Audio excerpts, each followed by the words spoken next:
The overall goal of this procedure is to investigate the degradation pathway of the KISS1 receptor, as well as the effect on receptor function of genetic mutations associated with human diseases. The first step is to introduce desired mutations in a MYC-tagged KISS1 receptor by site-directed mutagenesis, followed by transformation into E. coli and sequencing to confirm introduction of the desired mutations. The next step is to transfect the MYC-KISS1 receptor into human embryonic kidney cells to study degradation of the KISS1 receptor using inhibitors of the lysosome and the proteasome. Subsequently, the MYC-KISS1 receptor is immunoprecipitated from treated cells using an agarose-conjugated anti-MYC-tag antibody. The final step of the procedure is the quantification of immunoprecipitated KISS1 receptor by Western blot analysis.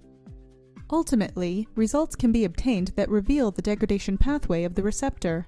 Alternatively, the effect of genetic mutations on receptor behavior can be determined as well.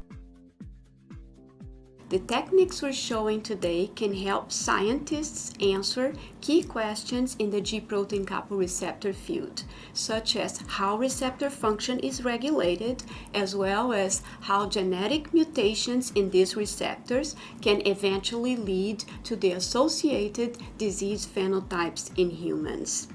The main advantage of this lysis and Western blot technique over traditional methods is that this technique has been optimized to preserve the integrity of membrane proteins and maximize detection power. The implications of this technique extend towards therapy of human diseases associated with genetic mutations in G protein-coupled receptors, because the mechanism underlying the disease phenotype can be identified and characterized.